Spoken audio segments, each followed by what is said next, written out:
स्वागत है आपका हमारे स्टडी मैथ क्लास चैनल में। आशा करता हूँ आप लोग बहुत अच्छे होंगे। आज हम आपके इस वीडियो में बताएंगे कि कक्षा 12 गणित के मोस्ट इम्पॉर्टेंट प्रश्न। देखिए, हम आपको इस वीडियो में 1 और 2 नंबर के 15 क्वेश्चन को हल करके बताएंगे जो आपके बोर्ड में बहुत ज़्यादा पूछे जाते हैं। और देखिए, ये आपका पार्ट 1 है। इसके बाद आएगा पार्ट 2 जिसमें हम आपको 5 और 8 नंबर के क्वेश्चन को हल करके बताएंगे। अब देखिए, इसमें पहला और दूसरा यानी कि 2 क्वेश्चन यहाँ पे उतारे हुए हैं। दोनों क्वेश्चन 1-1 नंबर के पूछे जाएंगे आपके बोर्ड में। तो चलिए, सबसे पहले क्या करते हैं, इसको पढ़ते हैं पहले नंबर को, और पढ़ने के बाद क्या करेंगे, इसको हल करके हम आपको बताएंगे। देखिए, यहाँ पे लिखा हुआ है 10 इनवर्स कोष्टक में यहाँ पे लिखा हुआ करनी में 3 माइनस सेक इनवर्स कोष्टक में -2 का मान ज्ञात कीजिए। ठीक है, बस आप ध्यान से समझिएगा। अब देखिए, सबसे पहले क्या करेंगे, यहाँ पे लिखेंगे हल। ठीक है, अब देखिए यहाँ पे हल लिखने के बाद इसको पहले उतारेंगे। तो यहाँ पे लिखेंगे 10 इनवर्स, यहाँ पे जाएगा कोष्टक में करनी में 3, फिर कोष्टक बंद कर देंगे, फिर यहाँ पे जाएगा माइनस, और यहाँ पे लिखेंगे सेक इनवर्स, यहाँ पे जाएगा कोष्टक में -2। ठीक है, इतना आपको अच्छे समझ में आ गया होगा।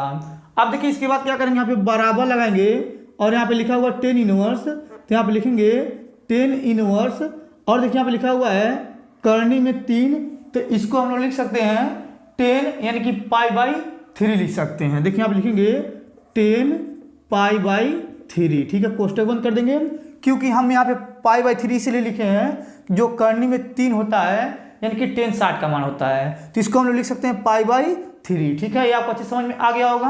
अब देखिए यहाँ पे माइनस लगा देंगे, और यहाँ पे लिखेंगे सेक इनवर्स, फिर यहाँ पे कोष्टक हो जाएगा, और यहाँ पे लिखेंगे सेक, यहाँ पे जाएगा 2π/3, फिर कोष्टक बंद कर देंगे। देखिए यहाँ पे 2π/3 कैसे लिखे हैं, जो यहाँ पे -2 दिया हुआ है सेक का, तो जो सेक का मान होता है -2 यानी कि 120 का होता है, तो इसको हम लोग लिख सकते हैं 2π/3। ठीक है, ये भी आपको अच्छे समझ में आ गया होगा। अब देखिए, इसके बाद यहाँ पे सेक से सेक कट गया, 10 से 10 कट गया, तो यहाँ पे बराबर लगेंगे, यहाँ पे बचा है π/3, यहाँ पे माइनस लगा देंगे, और यहाँ पे बचा है 2π/3। ठीक है, फिर बराबर लगाएंगे। देखिए यहाँ पे नीचे का दोनों का हर सेम है, तो क्या करेंगे, एक उतार लेंगे, और यहाँ पे हो जाएगा पाई और -2π हो जाएगा। ठीक है, इतना आपको क्लियर समझ में आ रहा होगा। अब देखिए, इसके बाद क्या करेंगे, बराबर लगाएंगे, 2π में से 1π घटाएंगे तो बचेगा -π, फिर बटे हो जाएगा 3। ठीक है, देखिए यहाँ पे ये पहला नंबर क्वेश्चन हल हो गया। ये आपको अच्छे समझ में आ गया होगा। अब देखिए, अब यहाँ पे जो दूसरा नंबर क्वेश्चन उतारे हुए हैं, चलिए इसको बताते हैं, बस आप लोग ध्यान से समझिएगा।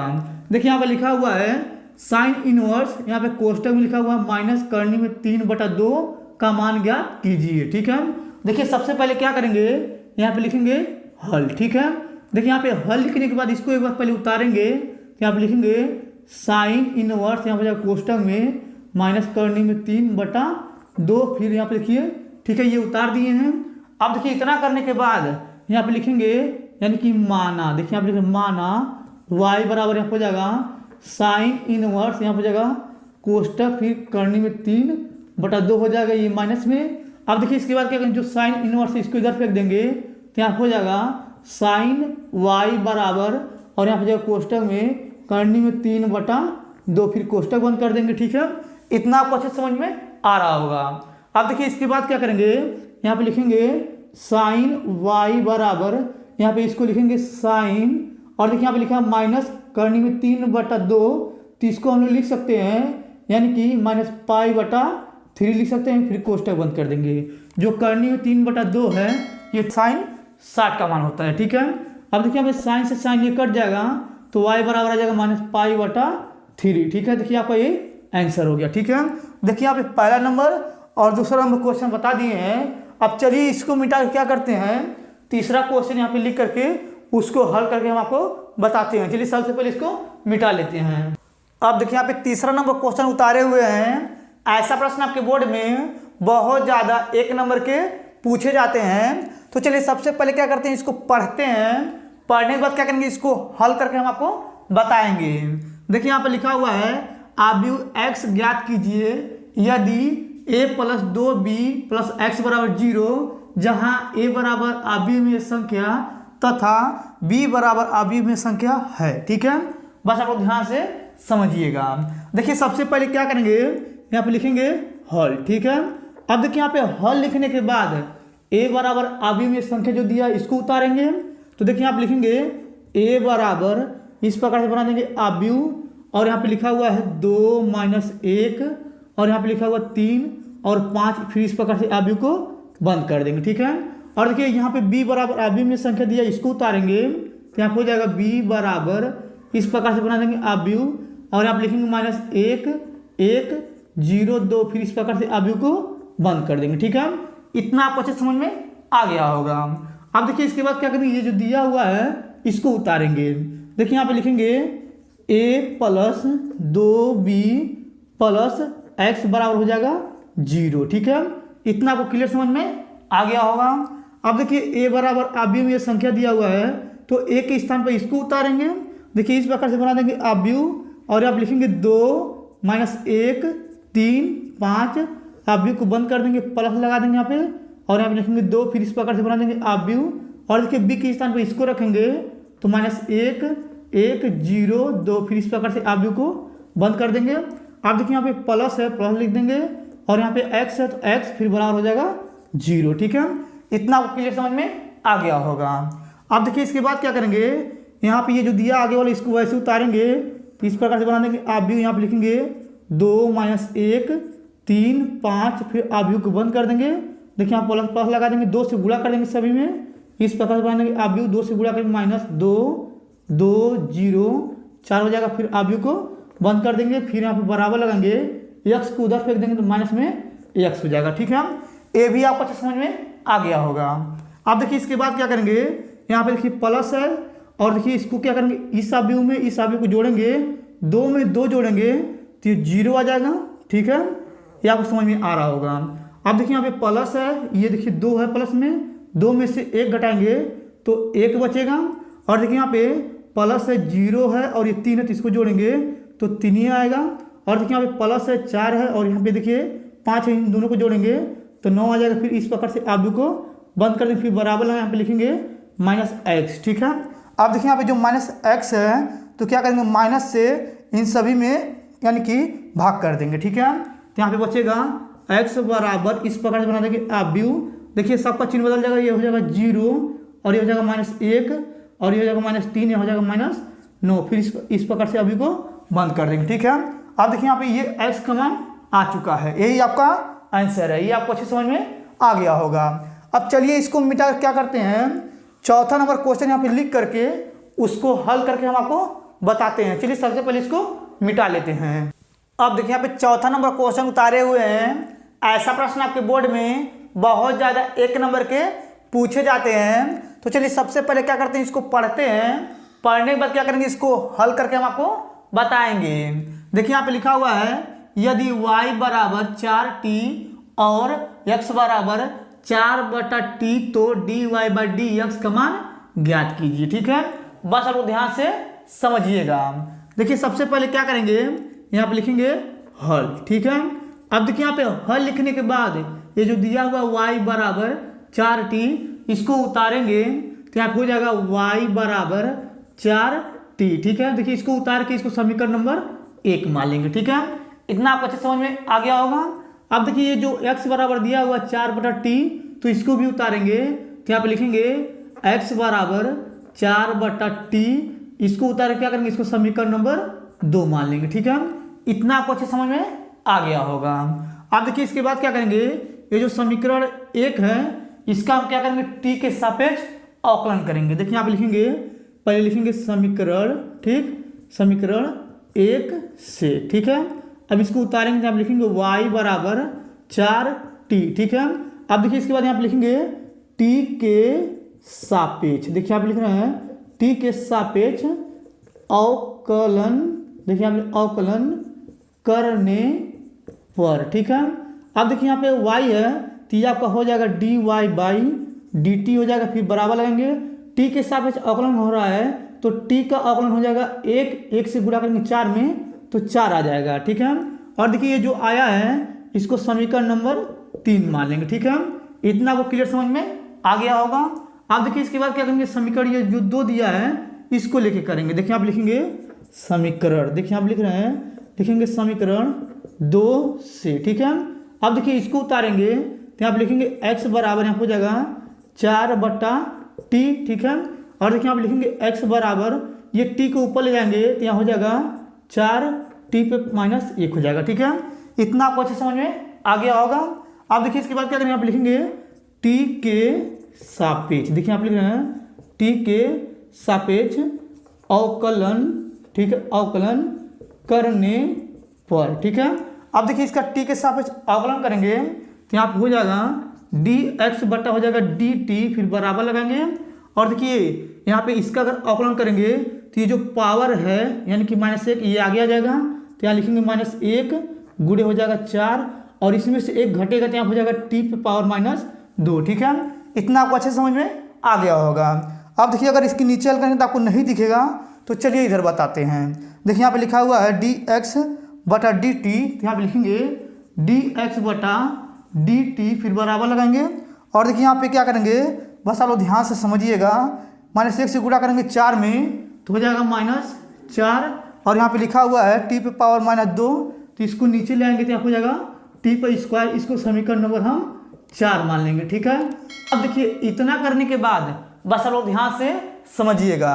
अब देखिए यहाँ पे क्या करेंगे, समीकरण 3 में समीकरण 4 से भाग कर देंगे। देखिए यहाँ पे लिख रहे हैं, लिखेंगे समीकरण, देखिए यहाँ पे लिख रहे हैं समीकरण 3 में यानी कि 4 से भाग करने पर, ठीक है। अब देखिए यहाँ पे समीकरण 3 ये है, तो आप लिखेंगे dy बाई dt हो जाएगा, फिर बटा लगाएंगे। ये जो देखिए समीकरण 4 है इसके नीचे लिखेंगे तो यहाँ हो जाएगा dx बटा, यहाँ हो जाएगा dt, फिर यहाँ पे बराबर लगाएंगे। और देखिए यहाँ पे समीकरण ये 3 है, इसको ऊपर लिखेंगे तो यहाँ हो जाएगा 4, फिर बटा लगाएंगे। और देखिए यहाँ पे ये समीकरण 4 है, इसको नीचे लिखेंगे तो -4 और यहाँ पे जाएगा t स्क्वायर, ठीक है। अब देखिए इसके बाद यहाँ पे dt से dt कट गया, यहाँ पे ऊपर बचेगा dy बाई dx, फिर बराबर लगाएंगे।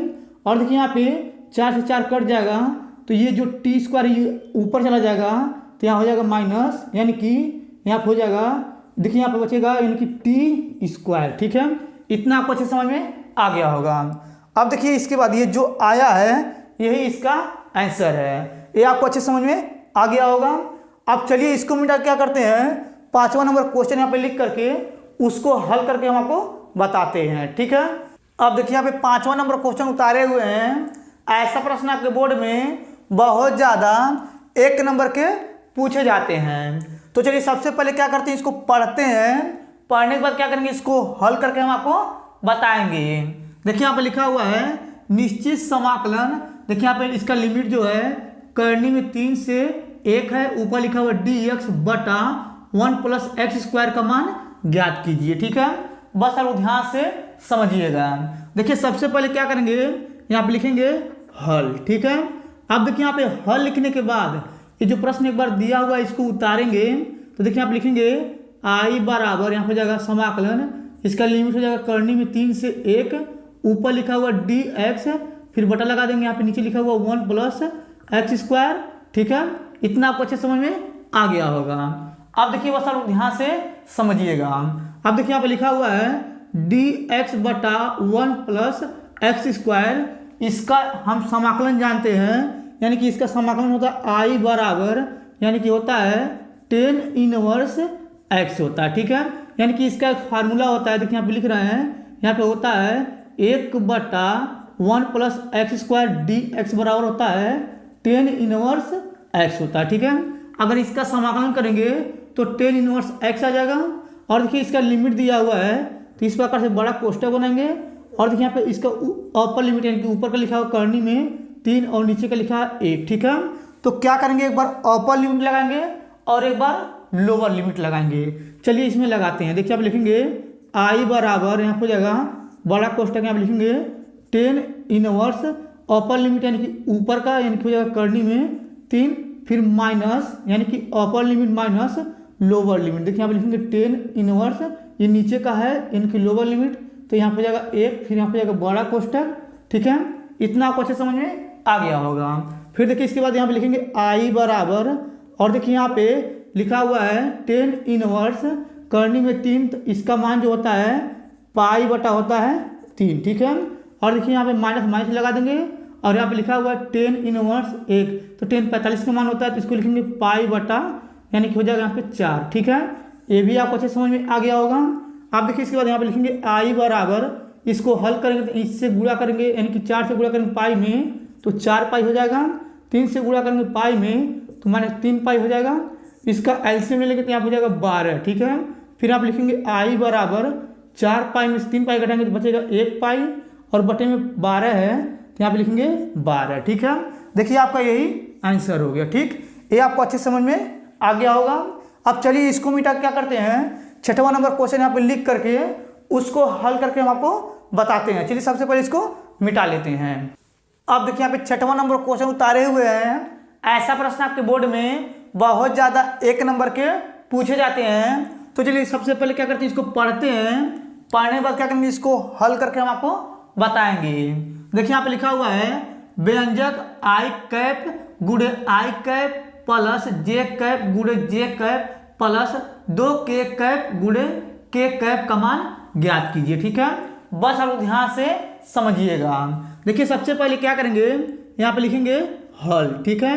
अब देखिए यहाँ पे हल लिखने के बाद पहले इसको एक बार उतारेंगे तो यहाँ पे लिखेंगे आई कैप गुड़े आई कैप और यहाँ पे जाएगा प्लस जे कैप गुड़े जे कैप, फिर हो जाएगा प्लस 2 के कैप गुड़े के कैप, ठीक है।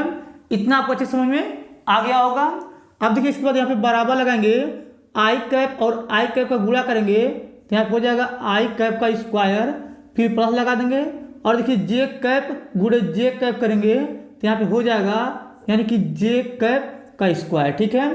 फिर प्लस लगा देंगे और देखिए यहाँ पे 2 के कैप गुड़े के कैप करेंगे यानी कि इन दोनों का गुणा करेंगे तो यहाँ पे हो जाएगा 2 के कैप का स्क्वायर, ठीक है। इतना आपको क्लियर समझ में आ रहा होगा। अब देखिए जो आई कैप स्क्वायर जे कैप स्क्वायर के कैप स्क्वायर आया है, इन सभी का मान 1 होता है। चलिए इधर लिख देते हैं। देखिए यहाँ पे लिखेंगे आई कैप स्क्वायर बराबर होता है 1 और यहाँ पे जे कैप स्क्वायर बराबर होता है 1 और के कैप स्क्वायर बराबर होता है 1, ठीक है। तो क्या करेंगे, जहाँ आई कैप स्क्वायर रहेगा वहाँ पे 1 रखेंगे और जहाँ पे के कैप स्क्वायर रहेगा वहाँ पे 1 रखेंगे और जहाँ पे के कैप स्क्वायर रहेगा वहाँ पे भी 1 रखेंगे। चलिए इसमें रखते हैं। देखिए आप लिखेंगे बराबर, यहाँ हो जाएगा 1, इसके स्थान पे 1 रखेंगे प्लस इसके स्थान पे भी 1 रखेंगे और यहाँ जाएगा प्लस 2 गुड़े इसके स्थान पे 1 रखेंगे तो 1 हो जाएगा, ठीक है। अब देखिए यहाँ पे लिखेंगे 1 प्लस 1, 2 1 कम हो जाएगा 2 और देखिए इन सभी को जोड़ेंगे तो यहाँ हो जाएगा 4, ठीक है। देखिए आपका ये आंसर हो गया, ठीक है। ये भी आपको अच्छे समझ में आ गया होगा। अब चलिए इसको मिटा क्या करते हैं, 7वां नंबर क्वेश्चन यहाँ पे लिख करके उसको भी हल करके हम आपको बताते हैं। चलिए सबसे पहले इसको मिटा लेते हैं। अब देखिए यहाँ पे 7वां नंबर क्वेश्चन उतारे हुए हैं। ऐसा प्रश्न आपके बोर्ड में बहुत ज़्यादा 1 नंबर के पूछे जाते हैं। तो चलिए सबसे पहले क्या करते हैं, इसको पढ़ते हैं, पढ़ने के बाद क्या करेंगे, इसको हल करके आपको बताएंगे। देखिए यहाँ पे लिखा हुआ है सदिशो -2 आई कैप प्लस जे कैप प्लस 3 के कैप और 3 आई कैप -2 जे कैप प्लस के कैप के बीच का कोण ज्ञात कीजिए, ठीक है। बस आप लोग ध्यान से समझिएगा। देखिए सबसे पहले क्या करेंगे, यहाँ पे लिखेंगे हल, ठीक है। अब देखिए यहाँ पे हल लिखने के बाद यहाँ पे लिखेंगे माना। देखिए यहाँ पे लिख रहे हैं माना 2 सदिशों। देखिए यहाँ पे लिख रहे हैं माना 2 सदिशों ए वेक्टर तथा बी वेक्टर के बीच का कोण, ठीक है, थीटा है तो, ठीक है। देखिए यहाँ पे लिखे हुए हैं माना 2 सदिशों ए वेक्टर तथा बी वेक्टर के बीच का कोण थीटा है तो, ठीक है। इतना आपको अच्छे समझ में आ गया होगा। इतना आपको लिखना पड़ेगा, ठीक है। अब देखिए इसके बाद क्या करेंगे, ये जो आगे वाला ये दिया हुआ ना, इसको हम लिखेंगे ए वेक्टर बराबर यहाँ हो जाएगा -2 आई कैप प्लस जे कैप प्लस 3 के कैप, ठीक है। ये भी आपको अच्छे समझ में आ रहा होगा। और देखिए ये जो बगल वाला दिया हुआ है इसको हम लोग लिखेंगे बी वेक्टर, ठीक है। बी वेक्टर बराबर यहाँ हो जाएगा 3 आई कैप -2 जे कैप प्लस के कैप हो जाएगा, ठीक है। ये भी आपको अच्छे समझ में आ गया होगा। अब देखिए इसके बाद यहाँ पे लिखा हुआ है कि बीज का कोण ज्ञात कीजिए, तो इसका एक फार्मूला होता है, चलिए यहाँ पे लिख देते हैं। देखिए यहाँ पे लिखेंगे, यहाँ पे होता है कॉस थीटा बराबर होता है ए वेक्टर गुणे बी वेक्टर, फिर बटे में होता है ए वेक्टर ये माड में हो जाएगा, और यहाँ पे गुणे यानी कि बी वेक्टर ये माड में हो जाएगा। ठीक है, इतना आपको अच्छे समझ में आ गया होगा। अब देखिए इसके बाद क्या करेंगे, यहाँ पे लिखेंगे कॉस थीटा बराबर, देखिए यहाँ पे ए वेक्टर का मान ये ऊपर वाला दिया है, तो इसको ऊपर लिखेंगे तो यहाँ हो जाएगा यानी कि -2i कैप फिर प्लस जे कैप फिर प्लस 3k कैप हो जाएगा, ये कोष्टक में यहाँ पे गुणा लगा देंगे। और देखिए यहाँ पे बी वेक्टर जो लिखा हुआ है ये इसका मान है, तो इसको रखेंगे तो यहाँ हो जाएगा 3i कैप फिर -2j कैप फिर यहाँ हो जाएगा k कैप, फिर कोष्टक बंद कर देंगे। फिर देखिए यहाँ पे बटा लगाएंगे। अब देखिए बटा लगाने के बाद यहाँ पे लिखा हुआ है माड में ए वेक्टर, तो देखिए यहाँ पे माड में ए वेक्टर का मान ये दिया हुआ है, यानी कि ए वेक्टर का मान ये दिया हुआ है, इसका हम क्या करेंगे माड निकालेंगे, तो इस प्रकार से बना देंगे करनी। ठीक है, अब देखिए करनी बनाने के बाद देखिए यहाँ पे आई का गुणांक जे का गुणांक के का गुणांक इसके अंदर लिखेंगे और उसका वर्ग कर देंगे। देखिए यहाँ पे लिख रहे हैं, लिखेंगे -2 का स्क्वायर फिर प्लस यहाँ हो जाएगा जे के आगे 1 है तो यहाँ पे लिखेंगे 1 का स्क्वायर, फिर यहाँ हो जाएगा प्लस, और के आगे 3 है तो लिखेंगे 3 का स्क्वायर। ठीक है, अब देखिए इसके बाद यहाँ पे गुणा है, गुणा लगा देंगे, फिर इस प्रकार से करनी बना देंगे। ठीक है, अब देखिए करनी बनाने के बाद यहाँ पे लिखा हुआ है बी वेक्टर माड में, तो क्या करेंगे यानी कि जब इसका मान निकालेंगे तो आई का यानी कि आई का गुणांक का वर्ग करेंगे और जे का गुणांक का वर्ग करेंगे, के का यानी कि के का गुणांक करेंगे और उन तीनों को जोड़ लेंगे जैसे इसमें किए थे। देखिए यहाँ पे लिखेंगे 3 का यहाँ हो जाएगा स्क्वायर, यहाँ हो जाएगा प्लस, यहाँ हो जाएगा माइनस में 2 का स्क्वायर फिर प्लस हो जाएगा 1 का स्क्वायर। ठीक है, इतना आपको क्लियर समझ में आ गया होगा। अब देखिए इसके बाद यहाँ पे लिखेंगे कॉस थीटा बराबर, देखिए यहाँ पे क्या करेंगे आई को आई के साथ गुणा करेंगे, जे को जे के साथ गुणा करेंगे, के को के साथ गुणा करेंगे। देखिए यहाँ पे गुणा करेंगे यानी कि आई को आई के साथ 3 दूनी हो जाएगा 6, माइनस में यहाँ पे आई है और यहाँ पे आई है तो आई कैप का स्क्वायर हो जाएगा। और देखिए यहाँ पे अब क्या करेंगे जे से गुणा करेंगे, जे में तो 2 1 कम 2 हो जाएगा, प्लस माइनस माइनस हो जाएगा यहाँ पे 2, और जे से जे में गुणा करेंगे तो यहाँ हो जाएगा जे कैप का स्क्वायर। ठीक है, अब देखिए इसके बाद यहाँ पे प्लस है और यहाँ प्लस है, प्लस लगा देंगे, के साथ गुणा करेंगे 3 1 कम 3 हो जाएगा, और यहाँ हो जाएगा के कैप का स्क्वायर, फिर बटा लगा देंगे। और देखिए यहाँ पे क्या करेंगे इस प्रकार से करनी बनाएंगे, इसका वर्ग करेंगे 2 दूनी 4 हो जाएगा, माइनस प्लस 1 का वर्ग 1 हो जाएगा, और यहाँ पे 3 का वर्ग 9 हो जाएगा। ठीक है, गुणा लगा देंगे, फिर इस प्रकार से करनी बनाएंगे। और देखिए यहाँ पे 3 का वर्ग करेंगे तो 3 3 का 9 हो जाएगा, 2 का वर्ग करेंगे माइनस प्लस यहाँ हो जाएगा 4, और 1 का वर्ग 1 हो जाएगा। ठीक है, ये भी आपको अच्छे समझ में आ रहा होगा। अब देखिए यहाँ पे लिखेंगे कॉस थीटा बराबर, देखिए यहाँ पे आई कैप का स्क्वायर का मान 1 होता है तो लिखेंगे -6 गुणे 1, और यहाँ हो जाएगा -2। देखिए यहाँ पे यानी कि जे कैप का स्क्वायर का मान 1 होता है तो लिखेंगे गुणे में 1 फिर प्लस 3 हो जाएगा, के कैप का स्क्वायर का मान 1 होता है गुणे में 1 लिख देंगे, फिर बटा लगाएंगे। और देखिए ये करनी में जो है इसको जोड़ेंगे तो 14 आ जाएगा, फिर गुणा लगा देंगे, इसको जोड़ेंगे तो यहाँ पे आ जाएगा करनी में 14। ठीक है, इतना आपको अच्छे समझ में आ गया होगा। अब देखिए अगर इसके नीचे हल करेंगे तो आपको नहीं दिखेगा, तो चलिए इधर बताते हैं। देखिए यहाँ पे क्या करेंगे, लिखा हुआ cos थीटा, तो यहाँ पे लिखेंगे cos थीटा बराबर, बराबर लगाने के बाद बस आप लोग ध्यान से समझिएगा। अब देखिए 1 से गुणा करेंगे 6 में तो -6 आ जाएगा, 1 से गुणा करेंगे -2 में तो -2 आ जाएगा, और देखिए 1 से गुणा करेंगे 3 में तो प्लस में 3 आ जाएगा, फिर बटा लगाएंगे।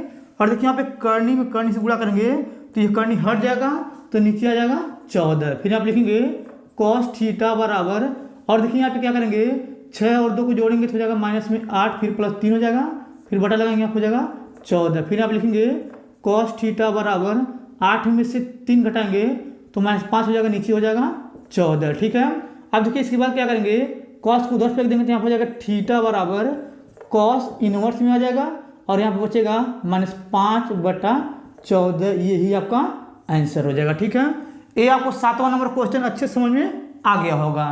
अब चलिए इसको मिटाकर क्या करते हैं, इसका यानी कि 8वां नंबर क्वेश्चन यहाँ पे लिख करके उसको हल करके हम आपको बताते हैं। चलिए सबसे पहले इसको मिटा लेते हैं। अब देखिए यहाँ पे 8वां नंबर क्वेश्चन उतारे हुए हैं। ऐसा प्रश्न आपके बोर्ड में बहुत ज़्यादा 1 नंबर के पूछे जाते हैं। तो चलिए सबसे पहले क्या करते हैं, इसको पढ़ते हैं। पढ़ने के बाद क्या करेंगे, इसको हल करके हम आपको बताएंगे। देखिए यहाँ पे लिखा हुआ है, यदि PA बराबर 4/3, PB बराबर 1/3 और यहाँ पे लिखा हुआ है P कोष्टक में A इंटरसेक्शन B बराबर 1/6, तो PA/B का मान ज्ञात कीजिए। ठीक है, बस आप ध्यान से समझिएगा। देखिए सबसे पहले क्या करेंगे, आप लिखेंगे हल। ठीक है, अब देखिए यहाँ पे हल लिखने के बाद ये जो दिया हुआ है इसको पहले क्या करेंगे, एक बार उतारेंगे। देखिए यहाँ पे लिखेंगे PA बराबर हो जाएगा 3/4 और देखिए यहाँ पे PB बराबर दिया हुआ है 1/3 और देखिए यहाँ पे ये जो दिया हुआ PA इंटरसेक्शन B बराबर जो दिया हुआ है 1/6। ठीक है, इसको उतार दिए हैं और देखिए इसका हमें मान ज्ञात करना है तो इसको भी उतारेंगे। देखिए यहाँ पे लिखेंगे P यहाँ पे हो जाएगा A/B बराबर क्वेश्चन मार्क। ठीक है, इतना आपको क्लियर समझ में आ गया होगा।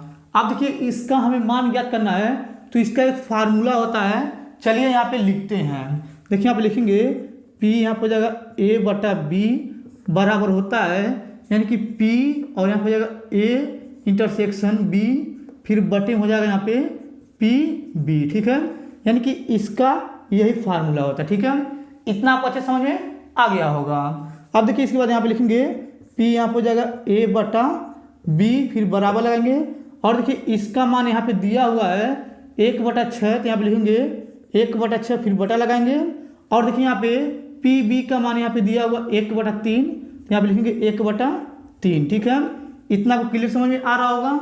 अब देखिए इसके बाद यहाँ पे लिखेंगे P यहाँ पे हो जाएगा A/B, फिर बराबर लगाएंगे और देखिए यहाँ पे लिखेंगे 1/6, ये देखिए नीचे तो इसको ऊपर ले जाएंगे तो यहाँ पे हो जाएगा 3/A।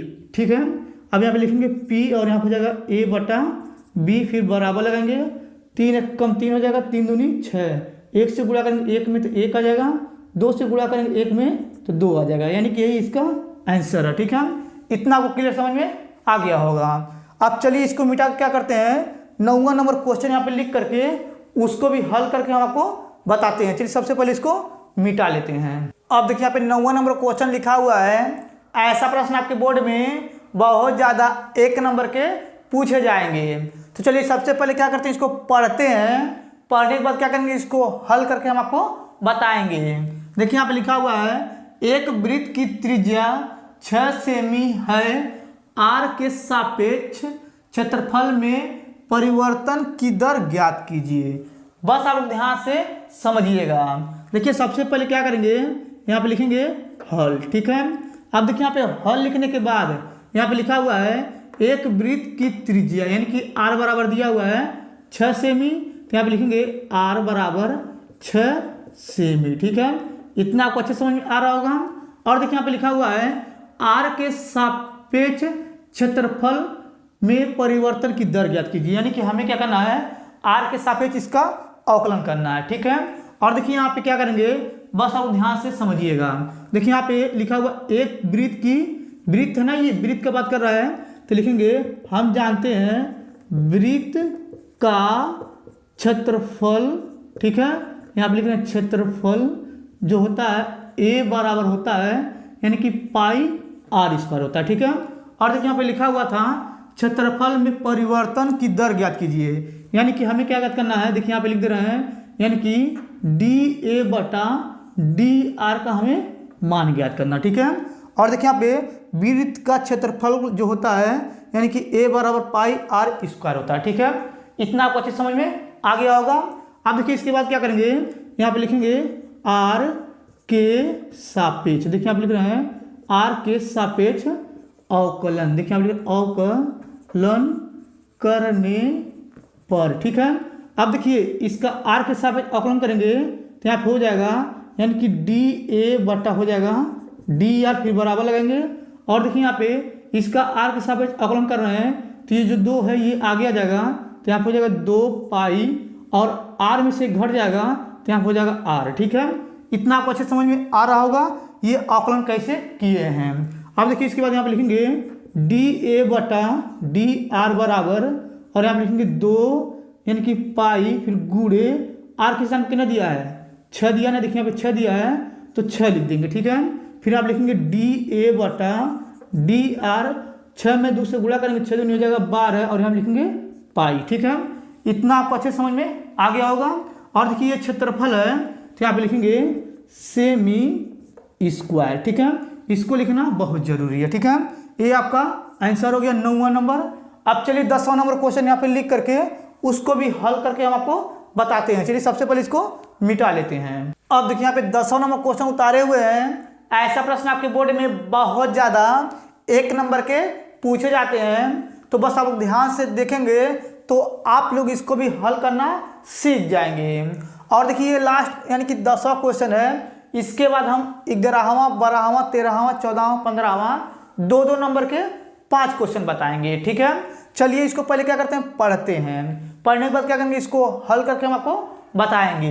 देखिए यहाँ पे लिखा हुआ है यदि a बराबर अव्यवनीय संख्या तो सारणी में a का मान ज्ञात कीजिए, ठीक है। बस आप ध्यान से समझिएगा। देखिए सबसे पहले क्या करेंगे, यहाँ पे लिखेंगे हल, ठीक है। अब देखिए यहाँ पे हल लिखने के बाद ये जो a बराबर दिया हुआ है इसको पहले उतारेंगे। देखिए यहाँ पे लिखेंगे a बराबर इस प्रकार से बना देंगे अव्यव और यहाँ पे लिखेंगे 3 2 3 2 2 3 3 2 3, फिर इस प्रकार से अव्यव को बंद कर देंगे, ठीक है। इतना आपको अच्छे समझ में आ गया होगा। अब देखिए हमें क्या करना, सारणी में a का मान निकालना है। तो देखिए a की सहायता से सारणी में a का मान निकालेंगे। कैसे निकालते हैं बस आप लोग ध्यान समझिएगा। देखिए यहाँ पे लिखा हुआ है a बराबर, तो यहाँ पे लिखेंगे सारणी में a बराबर, और देखिए यहाँ पे कैसे निकालेंगे, ये जो पहला है 3 इसको लेंगे, यानी कि लिखेंगे यहाँ पे 3। अगर यहाँ पे 3 लेंगे तो इसके सामने वाला यानी कि ये 3 ये वाला गायब हो जाएगा और इसके नीचे वाला गायब हो जाएगा, ठीक है। यानी कि पहला पंक्ति पहले स्तंभ गायब हो जाएगा। तो यहाँ पे देखिए 3 से गुणा कर देंगे 2 में, 3 दूनी हो जाएगा 6, और देखिए यहाँ पे 2 से गुणा कर देंगे 3 में, यहाँ पे माइनस होता है 3 दूनी हो जाएगा 6, ठीक है। इतना आपको अच्छे समझ में आ रहा होगा। अब देखिए यहाँ पे 3 लिए थे, अब 2 लेंगे तो यहाँ पे चलता है प्लस माइनस, यहाँ पे हो जाएगा माइनस में 2, फिर इस प्रकार से कोष्ठक बना देंगे। अब देखिए 2 लिए हैं तो ये इसके सामने वाला और इसके नीचे लगा हो जाएगा। 3 से गुणा करेंगे यहाँ पे 2 में तो यहाँ हो जाएगा 6, ऑलरेडी यहाँ माइनस होता है। 3 से गुणा करेंगे 3 में तो यहाँ हो जाएगा 9, फिर कोष्ठक बंद कर देंगे। अब देखिए इसके बाद ये 3 लेंगे तो यहाँ पे चलता है प्लस माइनस, प्लस यहाँ हो जाएगा 3, फिर इस प्रकार से कोष्ठक लगा देंगे। अब देखिए यहाँ पे 3 लिए हैं तो इसके सामने वाला और इसके नीचे लगा हो जाएगा। 2 से गुणा करेंगे 2 में तो 4 हो जाएगा, यहाँ पे ऑलरेडी माइनस होता है। 3 से गुणा करेंगे 2 में तो 3 दूनी हो जाएगा 6, कोष्ठक बंद कर देंगे, ठीक है। इतना आपको अच्छे समझ में आ गया होगा। अब देखिए यहाँ पे लिखेंगे सारणी में a बराबर, और देखिए यहाँ पे 3 गुणा लगा देंगे क्योंकि इसके बीच में गुणा होता है। 6 में 6 कटेंगे 0 हो जाएगा, और देखिए यहाँ पे -2 है 2 लिख देंगे, यहाँ पे गुणा होता है गुणा लगा देंगे। और देखिए यहाँ पे 9 में से अगर हम 6 घटाएंगे तो बचेगा माइनस में 3, और देखिए प्लस प्लस लगा देंगे, यहाँ पे लिखेंगे 3 गुणे, और देखिए यहाँ पे 6 में से घटाएंगे 4 तो बचेगा माइनस में 2, ठीक है। इतना आपको अच्छे समझ में आ गया होगा। अब देखिए इसके बाद यहाँ पे लिखेंगे सारणी में a बराबर 0 से गुणा करेंगे 3 में 0 आ जाएगा, और देखिए यहाँ पे माइनस माइनस हो जाएगा प्लस, और 3 दूनी हो जाएगा 6, ठीक है। और देखिए यहाँ पे प्लस माइनस माइनस हो जाएगा, और 3 से गुणा करेंगे 2 में तो यहाँ पे हो जाएगा 6, ठीक है। फिर आप लिखेंगे सारणी में a बराबर 6 में 6 घटाएंगे तो ये 0 हो जाएगा, ठीक है। ये आपका आंसर हो गया, ठीक। ये आपको अच्छे समझ में आ गया होगा। अब देखिए यहाँ पे 11वां नंबर क्वेश्चन उतारेंगे, वो 2 नंबर का होगा। चलिए इसको मिटा कर क्या करते हैं, उसको लिख करके फिर उसको हल करके हम आपको बताएंगे। चलिए सबसे पहले इसको मिटा देते हैं। अब देखिए यहाँ पे 11वां नंबर क्वेश्चन उतारे हुए हैं। ऐसा प्रश्न आपके बोर्ड में बहुत ज्यादा 2 नंबर के पूछे जाते हैं। तो चलिए सबसे पहले क्या करते हैं, इसको पढ़ते हैं। पढ़ने के बाद क्या करेंगे, इसको हल करके हम आपको बताएंगे। देखिए यहाँ पे लिखा हुआ है सिद्ध कीजिए कि tan inverse 1/2 plus tan inverse 1/3 बराबर π/4, ठीक है। यानी कि हमें क्या करना है, यानी कि ये लेफ्ट हैंड साइड लिख चलना है और राइट हैंड साइड π/4 लाना है, ठीक है। इतना आपको अच्छे समझ में आ गया होगा। अब देखिए आपका लेफ्ट हैंड साइड है, तो चलिए इसको पहले क्या करते हैं, लेकर चलते हैं। देखिए यहाँ पे लिखेंगे लेफ्ट हैंड साइड, ठीक है। अब इसको पहले उतारेंगे तो यहाँ हो जाएगा tan इनवर्स 1/2, फिर प्लस यहाँ हो जाएगा tan इनवर्स 1/4, 3। ठीक है, इतना आपको अच्छे समझ में आ गया होगा। अब देखिए इतना करने के बाद देखिए इसका एक फार्मूला होता है, चलिए यहाँ पे बगल में लिख देते हैं। देखिए यहाँ पे होता है tan inverse x plus tan inverse y बराबर होता है, यानी कि tan inverse x plus y फिर बटे में होता है 1 माइनस एक्स वाई होता है। ठीक है, यानी कि ये 1/, जो 2 दिया है ये आपका x है और 1/3 जो दिया है ये आपका y है। तो इसके स्थान पे हम लोग इसको लेकर चलेंगे। देखिए यहाँ पे लिखा हुआ है tan इनवर्स, तो पहले हम क्या करेंगे, यहाँ पे लिखेंगे tan इनवर्स। ठीक है, यहाँ पे लिखा हुआ x प्लस वाई, तो देखिए आपका 1/2 x है, तो यहाँ पे लिखेंगे 1/2 फिर प्लस, और देखिए आपका y है तो यहाँ पे लिखेंगे 1/3 फिर यहाँ पे बटा लगा देंगे, और देखिए यहाँ पे नीचे 1 लिखा है फिर माइनस, तो यहाँ पे लिखेंगे 1 माइनस, और देखिए यहाँ पे लिखा हुआ एक्स वाई यानी कि 1/2 और 1/3 का गुणा, यहाँ पे लिखेंगे 1/2 गुणे हो जाएगा 1/3। ठीक है, इतना आपको क्लियर समझ में आ गया होगा। अब देखिए यहाँ पे क्या करेंगे, बराबर लगाएंगे, यहाँ पे लिखेंगे tan इनवर्स, और देखिए यहाँ पे क्या करेंगे, इस 3 से गुणा करेंगे 1 में, तो यहाँ पे हो जाएगा 3, और 2 से गुणा करेंगे 1 में तो प्लस में हो जाएगा 2, फिर यहाँ पे देखिए इसका एलसीएम लेंगे यानी कि 2 और 3 का, तो यहाँ हो जाएगा 6, फिर बटा लगाएंगे। अब देखिए इसके बाद यहाँ पे लिखेंगे 1, फिर यहाँ पे देखिए ऊपर का ऊपर गुणा करेंगे, माइनस लगा देंगे, यहाँ पे लिखेंगे 1 नीचे नीचे गुणा करेंगे, यहाँ हो जाएगा 6। ठीक है, अब देखिए 1 के नीचे 1 लगा देंगे, तो यहाँ पे देखिए बराबर लगेंगे, हो जाएगा tan इनवर्स, और देखिए यहाँ पे 3 और 2 को जोड़ेंगे तो हो जाएगा 5, और बटे में हो जाएगा 6।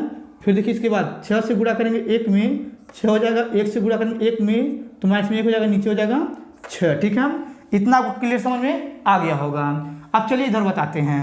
देखिए यहाँ पे लिखा हुआ tan इनवर्स, तो यहाँ पे लिखेंगे tan इनवर्स, और देखिए यहाँ पे ऊपर लिखा हुआ है 5/6 फिर बटा लगाएंगे, और देखिए 6 में से घटाएंगे यानी कि 1, तो यहाँ पे आ जाएगा 5 फिर बटे हो जाएगा 6, ये देखिए दोनों कट गया। ठीक है, और यहाँ पे बचेगा tan इनवर्स, देखिए कट गया पूरा तो बचेगा 1, और देखिए यहाँ पे आया tan इनवर्स 1, तो इसको हम लोग लिख सकते हैं π/4। ठीक है, यानी देखिए हमें लेफ्ट हैंड साइड लेकर चलना था, राइट हैंड साइड लेकर आना था, देखिए यहाँ पे ये आ चुका है। ठीक है, ये आपको क्लियर समझ में आ गया होगा। अब चलिए इसको मेरा क्या करते हैं, 12वां नंबर क्वेश्चन यहाँ पे लिख करके उसको भी हल करके हम आपको बताते हैं। चलिए सबसे पहले इसको मिटा लेते हैं। अब देखिए यहाँ पे 12वां नंबर क्वेश्चन उतारे हुए हैं। ऐसा प्रश्न आपके बोर्ड में बहुत ज़्यादा 2 नंबर के पूछे जाते हैं। तो चलिए सबसे पहले क्या करते हैं, इसको पढ़ते हैं, पढ़ने के बाद क्या करेंगे, इसको हल करके हम आपको बताएंगे। देखिए यहाँ पे लिखा हुआ है, यदि a बराबर आव्यूह में संख्या तो दिखाइए, यहाँ पे सारणी में 2a बराबर यहाँ पे लिखा हुआ है यानी कि 4 फिर सारणी a। ठीक है, यानी कि हमें क्या करना है, इसको हल करना है और इसको भी हल करना है। अगर दोनों हल कर लेंगे, अगर दोनों सेम सेम आ जाएगा तो वही हम लोग का आंसर हो जाएगा। ठीक है, ये आपको अच्छे समझ में आ गया होगा। अब देखिए सबसे पहले क्या करेंगे, यहाँ पे लिखेंगे हल। ठीक है, अब देखिए यहाँ पे हल लिखने के बाद ये जो a बराबर आव्यूह में संख्या दिया है इसको पहले उतारेंगे। देखिए यहाँ पे लिखेंगे a बराबर यहाँ हो जाएगा यानी कि आव्यूह यहाँ हो जाएगा 1 4, और यहाँ पे लिखेंगे 2 2, फिर इस प्रकार से आव्यूह को बंद कर देंगे। ठीक है, इतना आपको अच्छे समझ में आ गया होगा। अब देखिए इसके बाद ये आपका लेफ्ट हैंड साइड है और ये आपका राइट हैंड साइड है, तो पहले हम क्या करेंगे, लेफ्ट हैंड साइड लिख चलेंगे। देखिए यहाँ पे लिखेंगे यानी कि 2a, ये सारणी में हो जाएगा, फिर बराबर लगाएंगे। अब देखिए यहाँ पे यानी कि 2 से a में गुणा हुआ है, तो क्या करेंगे, यहाँ पे क्या करेंगे, इसमें 2 से गुणा कर देंगे। देखिए यहाँ पे लिख रहे हैं, तो यहाँ पे लिखेंगे 2, इस प्रकार से बना देंगे यानी कि आव्यूह, और देखिए यहाँ पे लिखा हुआ 1, तो लिखेंगे यहाँ पे हो जाएगा 1, यहाँ पे हो जाएगा यानी कि 2, यहाँ पे हो जाएगा 4, फिर यहाँ पे हो जाएगा 2। ठीक है, फिर इस प्रकार से आव्यूह को बंद कर देंगे, और यहाँ पे लिखेंगे यानी कि सारणी में 2a बराबर देखिए 2 से गुणा कर देंगे, तो यहाँ पे आ जाएगा यानी कि यहाँ पे आव्यूह में 2 4 8, और यहाँ पे हो जाएगा 4, फिर इस प्रकार से आव्यूह को बंद कर देंगे। ठीक है, इतना आपको अच्छे समझ में आ रहा होगा। अब देखिए इसके बाद क्या करेंगे, यहाँ पे लिखेंगे यानी कि सारणी में 2a बराबर, देखिए यहाँ पे इस 4 से क्या करेंगे, 2 में गुणा करेंगे, 4 दूनी 8 हो जाएगा, यहाँ पे माइनस होता है, और देखिए यहाँ पे 8 से गुणा कर देंगे 4 में, तो 8 तक हो जाएगा 32। ठीक है, और देखिए यहाँ पे लिखेंगे सारणी में 2a बराबर, और देखिए 32 में से 8 घटाएंगे तो -24 आ जाएगा। ठीक है, देखिए यहाँ पे ये लेफ्ट हैंड साइड यानी कि -24 आ गया है। अब इसके बाद क्या करेंगे हम, यानी कि राइट हैंड साइड लेके चलेंगे। देखिए यहाँ पे लिखेंगे राइट हैंड साइड। ठीक है, देखिए इसको उतारेंगे, यहाँ हो जाएगा 4 साड़ी में ए हो जाएगा।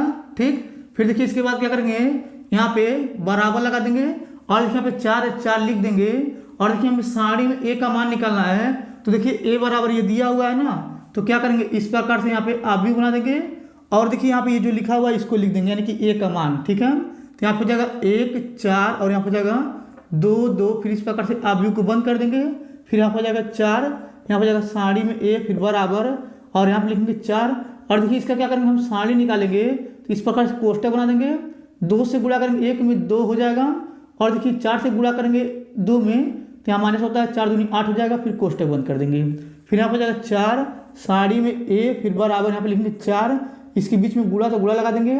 8 में से घटाएंगे 2 तो बचेगा -6। ठीक है, फिर आप लिखेंगे 4 साड़ी में ए, फिर बराबर 6 से गुणा करेंगे 4 में, तो 4 6 हो जाएगा 24। ठीक है, और देखिए यहाँ पे लेफ्ट हैंड साइड और राइट हैंड साइड दोनों बराबर आ गया है, तो यही आपका आंसर हो गया। तो आप लिखेंगे लेफ्ट हैंड साइड बराबर राइट हैंड साइड। ठीक है, अब चलिए इसको मिटा क्या करते हैं हम, यानी कि 13वां नंबर क्वेश्चन यहाँ पे लिख करके उसको भी हल करके हम आपको बताते हैं। चलिए सबसे पहले इसको मिटा लेते हैं। अब देखिए यहाँ पे 13वां नंबर क्वेश्चन उतारे हुए हैं। ऐसा प्रश्न आपके बोर्ड में बहुत ज़्यादा 2 नंबर के पूछे जाते हैं। तो चलिए सबसे पहले क्या करते हैं, इसको पढ़ते हैं। पढ़ने के बाद क्या करेंगे, इसको हल करके हम आपको बताएंगे। देखिए यहाँ पे लिखा हुआ है, किस अंतराल में फलन f(x) बराबर x² माइनस 4x + 6 वर्धमान है। ठीक है, बस आप लोग ध्यान से समझिएगा। देखिए सबसे पहले क्या करेंगे, यहाँ पे लिखेंगे हल। ठीक है, अब देखिए यहाँ पे हल लिखने के बाद यहाँ पे लिखा हुआ है f(x) बराबर जो दिया इसको उतारेंगे। देखिए यहाँ पे लिखेंगे f(x) बराबर यहाँ हो जाएगा x² माइनस 4x + 6 हो जाएगा। ठीक है, इतना आपको अच्छे समझ में आ गया होगा। अब देखिए इसके बाद क्या करेंगे, इसका हम x के सापेक्ष अवकलन करेंगे। देखिए आप लिखेंगे x के सापेक्ष, देखिए आप लिख रहे हैं x के सापेक्ष अवकलन। ठीक है, अवकलन करने पर। ठीक, अब देखिए यहाँ पे लिखा हुआ f(x), अगर इसका अवकलन करेंगे तो यहाँ पे हो जाएगा f' हो जाएगा, फिर बराबर लगाएंगे। और देखिए यहाँ पे लिखा x², तो इसका अवकलन करेंगे 2 आगे आ जाएगा। ठीक, और ये जो x है इसमें से यानी कि जो पावर है इसमें से 1 घट जाएगा, तो यहाँ पे बचेगा x। ठीक है, और देखिए हम माइनस लगा देंगे और यहाँ पे लिखा हुआ 4 और x, तो x का अवकलन 1 हो जाएगा, 1 से गुणा करेंगे 4 में, तो यहाँ पे आ जाएगा यानी कि 4 आ जाएगा। ठीक है, अब देखिए अगर 6 का करेंगे तो ये 0 हो जाएगा। ठीक, इतना आपको अच्छे समझ में आ रहा होगा। अब देखिए इसके बाद क्या करेंगे, यहाँ पे लिखेंगे क्रांतिक। देखिए आप लिखेंगे क्रांतिक, ठीक, बिंदु। देखिए आप क्रांतिक बिंदु के लिए। ठीक है, देखिए आप लिख रहे हैं क्रांतिक बिंदु के लिए, तो क्रांतिक बिंदु के लिए क्या होता है, बस आप ध्यान से समझिएगा। अब देखिए यहाँ पे लिखा हुआ है f'(x), यहाँ पे लिखेंगे f'(x) बराबर 0, यानी कि क्रांतिक बिंदु का मतलब ये होता है जहाँ पे f'(x) रहेगा वहाँ पे 0 रखेंगे। तो चलिए इसमें रखते हैं। देखिए यहाँ पे लिखेंगे, यानी कि यहाँ पे हो जाएगा 0 बराबर 2x - 4 हो जाएगा। 4 की इधर पक्षांतर कर देंगे, यहाँ बचेगा 2x बराबर 4। अब 2 से क्या करेंगे 4 में भाग कर देंगे, यहाँ हो जाएगा x बराबर यानी कि 4/2। 2 से 4 को काट देंगे तो x बराबर आ जाएगा 2। ठीक है, इतना आपको अच्छे समझ में आ रहा होगा। अब देखिए जो x का मान आ रहा है यानी कि प्लस में 2 आ रहा है, तो इस प्रकार से ये रेखा खींचेंगे। ठीक है, और देखिए यहाँ पे आप लोग को पता होगा ये आपका होता है x और ये आपका होता है x', और यहाँ पे क्या करेंगे एक बिंदु लेंगे, यहाँ पे हो जाएगा 2। ठीक है, इधर चलता है प्लस में इनफाइनाइट और इधर चलता है यानी कि माइनस में इनफाइनाइट। ठीक है, ये आपको अच्छे समझ में आ रहा होगा। अब देखिए इसके बाद यहाँ पे जो प्लस में आया यानी कि ये इनफाइनाइट और 2, यानी कि यहाँ पे लिखेंगे अंतराल। देखिए यहाँ पे लिखेंगे अंतराल। ठीक है, यहाँ पे लिखेंगे 2 से इनफाइनाइट पर वर्धमान है। ठीक है, देखिए यहाँ पे लिखेंगे यानी कि अंतराल 2 से इनफाइनाइट यानी कि प्लस की तरफ पर ठीक है वर्धमान है। ठीक है, यही आपका आंसर हो गया। ये आपको अच्छी समझ में आ गया होगा। अब चलिए इसको मिटा क्या करते हैं, यहाँ पे 14वां नंबर क्वेश्चन लिख करके उसको भी हल करके हम आपको बताते हैं। चलिए सबसे पहले इसको मिटा लेते हैं। अब देखिए यहाँ पे 14वां नंबर क्वेश्चन उतारे हुए हैं। ऐसा प्रश्न आपके बोर्ड में बहुत ज़्यादा 2 नंबर के पूछे जाते हैं। तो चलिए सबसे पहले क्या करते हैं, इसको पढ़ते हैं। पढ़ने के बाद क्या करेंगे, इसको हल करके हम आपको बताएंगे। देखिए यहाँ पे लिखा हुआ है मान ज्ञात कीजिए। देखिए यहाँ पे लिखा हुआ है समाकलन, यहाँ पे लिखा हुआ है 10 पे power 4 x sec square x dx। ठीक है, हमें क्या करना है, इसका मान ज्ञात करना है। बस आप ध्यान से समझिएगा। देखिए सबसे पहले क्या करेंगे, यहाँ पे लिखेंगे हल। ठीक है, अब देखिए यहाँ पे हल लिखने के बाद ये जो प्रश्न दिया हुआ है इसको पहले उतारेंगे। देखिए यहाँ पे बना देंगे समाकलन, यहाँ पे लिखेंगे यानी कि 10 पे पावर 4 x और यहाँ पे हो जाएगा सेक स्क्वायर x dx। ठीक है, इतना आपको अच्छे समझ में आ गया होगा। अब देखिए इतना करने के बाद बस आप लोग ध्यान से समझिएगा। अब देखिए इसके बाद यहाँ पे बराबर लगाएंगे, यहाँ पे बना देंगे समाकलन और देखिए यहाँ पे लिखा हुआ है 10 पे पावर 4 x, तो इसको हम लोग लिख सकते हैं 10x और इसके पावर यानी कि 4 और यहाँ पे लिखेंगे सेक स्क्वायर x dx। ठीक है, इतना वो क्लियर समझ में आ गया होगा। अब देखिए यहाँ पे जो लिखा हुआ कोष्टक में 10x, इसको हम क्या करेंगे, t मान लेंगे। देखिए यहाँ पे लिखेंगे माना। देखिए यहाँ पे लिख रहे हैं माना 10x बराबर t। ठीक है, अब देखिए यहाँ पे 10x बराबर t माने हैं तो क्या करेंगे, इसका x के सापेक्ष अवकलन कर देंगे। देखिए यहाँ पे लिखेंगे यानी कि x के सापेक्ष, देखिए यहाँ पे लिख रहे हैं x के सापेक्ष अवकलन। देखिए यहाँ पे अवकलन करने पर। ठीक है, अब देखिए इसका अवकलन करेंगे यानी कि 10x कहते हैं हो जाएगा सेक स्क्वायर x dx बराबर हो जाएगा dt। ठीक है, इतना आपको क्लियर समझ में आ गया होगा। अब देखिए इसके बाद यहाँ पे देखिए सेक स्क्वायर x dx के स्थान में क्या रख सकते हैं, dt रख सकते हैं। तो चलिए इसमें रखते हैं। देखिए यहाँ पे क्या करें, बराबर लगाएंगे, यहाँ पे हो जाएगा समाकलन और देखिए इसको t माने थे तो यहाँ पे लिखेंगे t पे पावर हो जाएगा 4 और देखिए इसके स्थान में सेक स्क्वायर x dx के स्थान में क्या रखेंगे dt, तो यहाँ हो जाएगा dt। ठीक है, इतना आपको क्लियर समझ में आ गया होगा।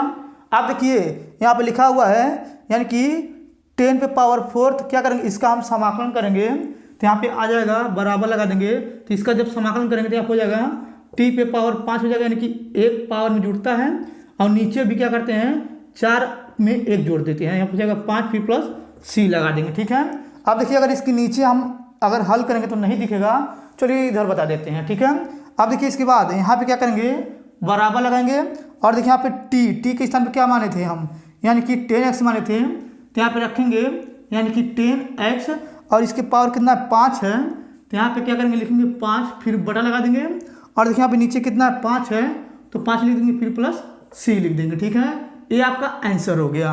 ये आपको अच्छे समझ में आ गया होगा।